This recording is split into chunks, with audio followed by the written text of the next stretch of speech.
ce dont je me souviens, c'est que j'ai opposé quelques aspects de l'enseignement qui, de manière à donner un maximum de contraste, comme par exemple les murs, les pierres et les tuiles enseignent le dharma, expriment, enseignent le dharma. Le dharma, c'est l'enseignement du Bouddha.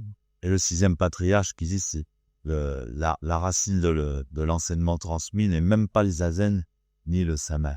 C'est simplement voir directement en sa propre nature. Ces deux aspects de ce que j'ai dit ce matin commencent à montrer Shiki et Ku.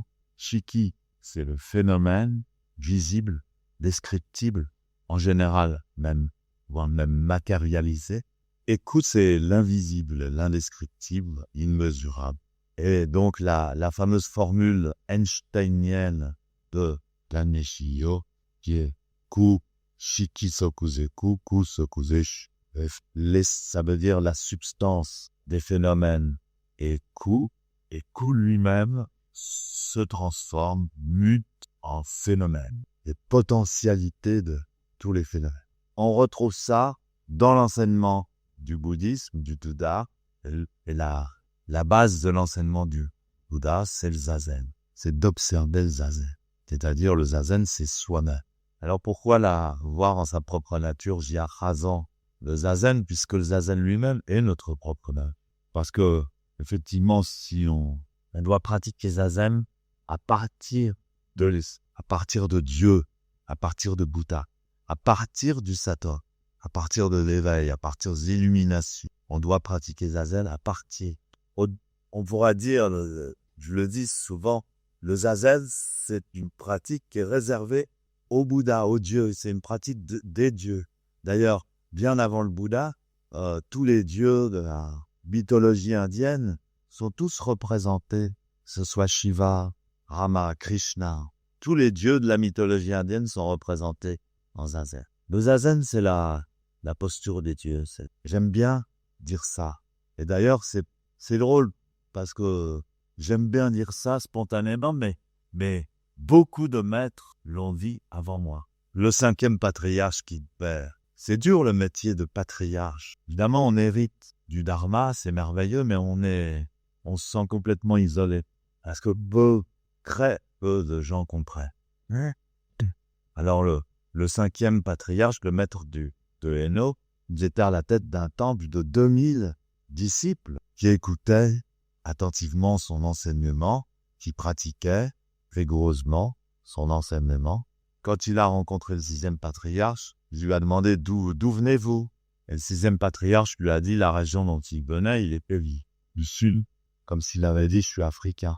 La Chine, c'est immense. Admettons qu'il ait été de l'Afrique du Nord. Et le cinquième patriarche lui a dit vous venez d'Afrique? Ah ben alors ça va pas être possible. Parce que les Africains n'ont pas la nature de Bouddha. Évidemment, c'était une vanne. C'est-à-dire que les maîtres zen, les grands maîtres zen, ils sont libres. Alors quand ils s'expriment un petit peu trop librement, il faut suivre. Pas toujours logique, ça peut être parfois choquant en apparence. Et donc là, carrément, le cinquième patriarche connaît des propos racistes en apparence.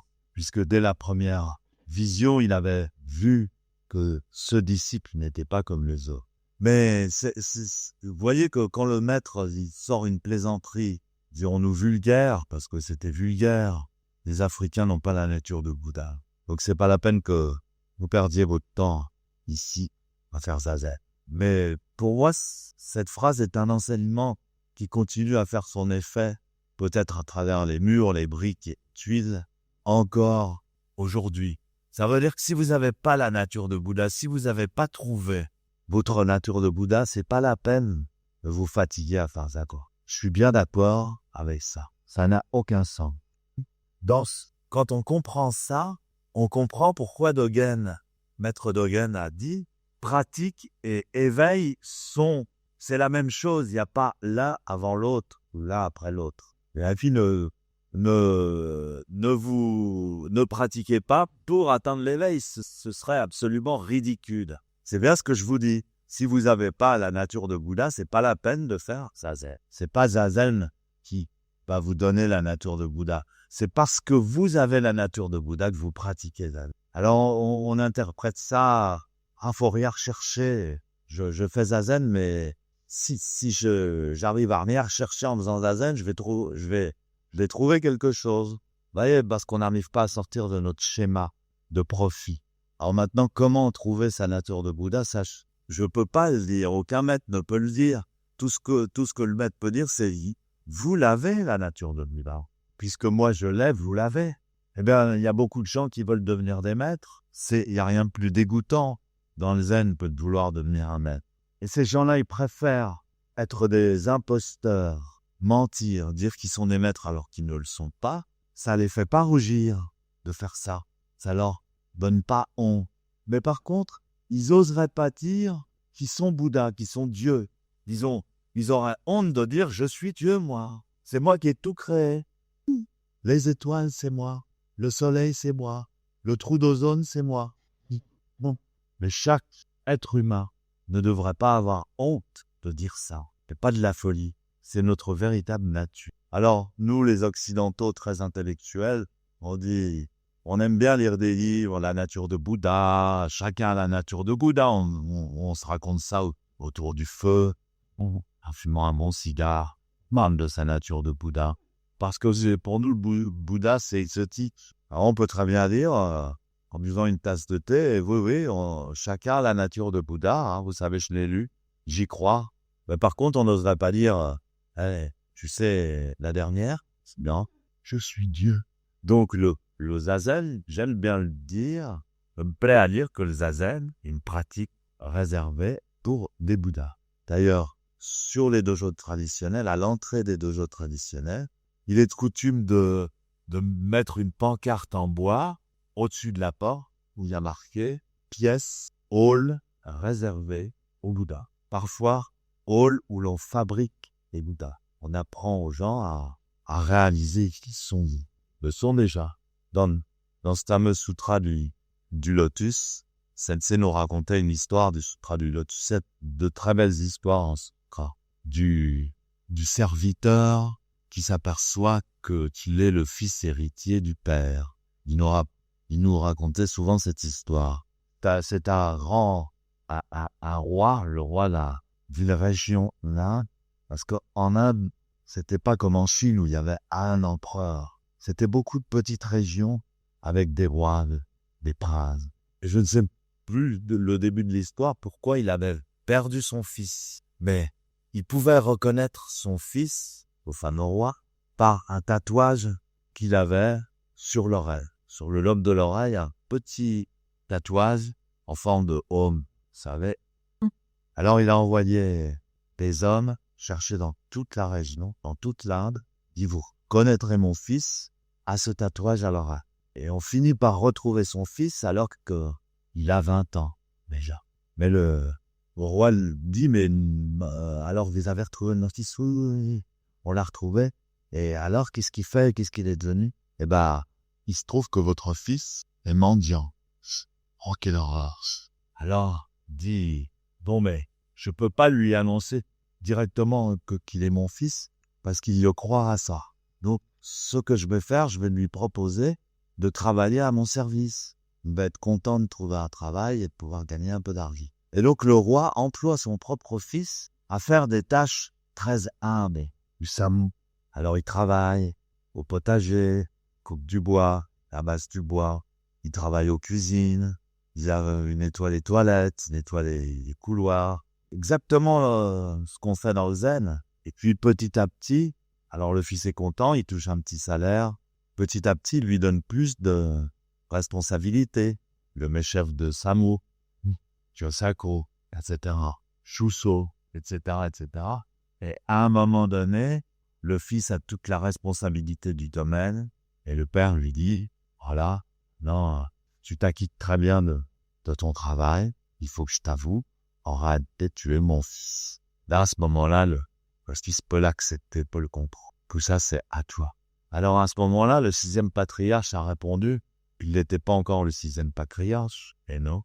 Il a répondu au maître, mais je ne peux pas vous critiquer, maître, mais vous savez bien que les hommes du Sud, tout aussi bien que les hommes du Nord, ont dans la nature, oui. Le maître était content, il a souri, il a dit celui-là, il est passe. Alors plutôt que d'être des maîtres zen, vaut mieux être un Bouddha, c'est plus intéressant. Alors vérifiez que la posture soit exacte, mais sans tension. Donc pourquoi la position de la tête est importante? Parce qu'il met en relation le cerveau avec le corps.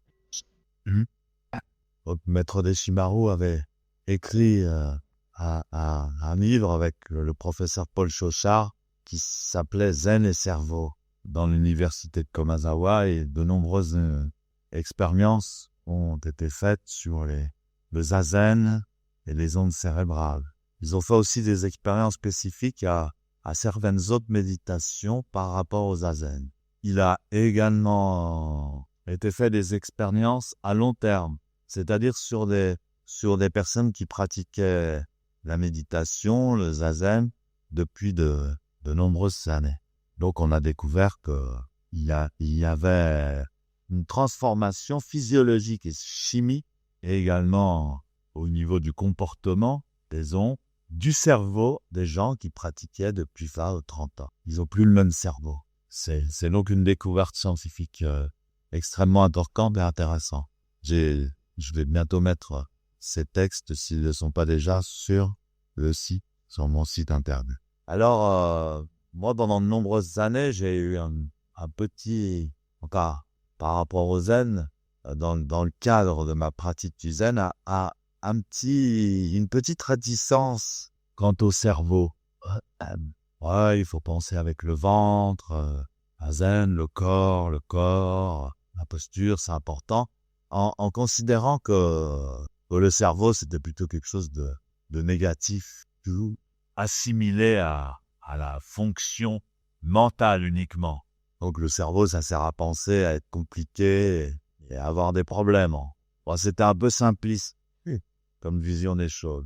Mais il faut bien avouer que notre cerveau, qui est un véritable prodige, on pourrait même presque dire est une preuve. Le cerveau est une preuve vivante de l'existence de Dieu. C'est vrai qu'on s'en sert très mal. On a peu de contrôle sur lui et surtout on en utilise. Disons qu'il y a de nombreuses zones du cerveau dont on ne connaît rien du tout. De nombreuses fonctions du cerveau, on ne sait pas utiliser à première. Mais on progresse, et scientifiquement, et également au niveau de la méditation. Et maintenant, je pense différemment. Enfin, ça me fait rappeler, hier soir, je me disais, j'ai vu un super film, mais j'avais oublié ce que c'était. Et là, ça me revient en zaden en pensant au cerveau. Ouais, c'est un film très intéressant, ça s'appelle, je crois, le vol du papillon, le battement d'aile du papillon, je ne sais plus quoi de papillon. Et c'est justement sur le cerveau. Un film sur le cerveau. Et l'autre, déjà, si on avance certains scénarios, c'est parce que la conscience humaine a évolué. Et l'être humain actuel est capable d'exprimer des vérités, une compréhension, une appréhension du cosmos qu'il est incapable d'exprimer il y a encore 20 ou 30 ans. Elle pourrait prouver par le cerveau qu'on a la nature de l'état. Vous avez la glande pinéale, c'est le Saint-Esprit. La glande pituitaire, c'est Dieu le Père. Et puis, le corps, nous, c'est le Fils. Donc, c'est très important dans la posture, spécialement de la tête. Donc, c'est important de lâcher bien les épaules, de détendre bien la vue. Je dirais plutôt d'étirer la nuque. Parce qu'il ne faut pas qu'il y ait de tension, au contraire. Et de sentir la connexion qu'il y a entre notre cerveau, qui est plein d'électricité et de substances chimiques merveilleuses, qui nous transmet par le système glandulaire à longueur de temps, et qui va faire nous sentir comme on se sent, qui va nous donner la conscience des choses. Donc ce cerveau peut, même doit, avoir le contrôle sur le corps. Pour cela, il faut ouvrir cette relation, il faut ouvrir le dialogue entre le corps et la tête. C'est très important. Au niveau énergétique, aussi au niveau de la conscience. Parfois, dans des amis, on dit, par exemple, détendez ceci ou détendez cela, en particulier les épaules, aussi le diaphragme, si le plexus solaire. Comment vous allez détendre si le cerveau n'a pas de contrôle sur le corps? Donc le corps, notre corps, ces cieux, n'est pas seulement rigidité et violence, Et il a, lui aussi, la nature de Bouddha. Il fonctionne pas seulement par la volonté, mais il fonctionne aussi par la pensée, par l'imagination. Lorsque le cerveau contrôle le corps, alors le cerveau pense, imagine le corps. Et le corps se soumet à son imagination. Si vous pensez que vous êtes vieux, moche et rigide, poulet, c'est pas plus compliqué que ça. Donc, cette relation entre votre cerveau et votre corps, entre Dieu, vous, c'est la même chose en matériel qu'en spirituel. D'ailleurs, dans le zen, on dit corps, esprit en un seul mot. Shinjin. Et d'ailleurs, Shinjin, c'est esprit-corps. Nous, on traduit toujours par corps-esprit. Et Shinjin, c'est esprit-corps. L'esprit vient avant. De même que j'ai toujours pensé, quand on dit, par exemple, ciel et terre, j'ai toujours pensé que la terre, c'était la racine. Pourquoi ? Parce que j'imagine un arbre, puis je me dis, les racines, elles sont dans la terre. Et en réalité, la racine de la terre, c'est le ciel. C'est-à-dire, la terre est née du ciel et sa mère. Donc, si on met les choses à leur place, ça vient beaucoup plus simple, plus doux, plus normal. Éventuellement, l'espoir peut revivre.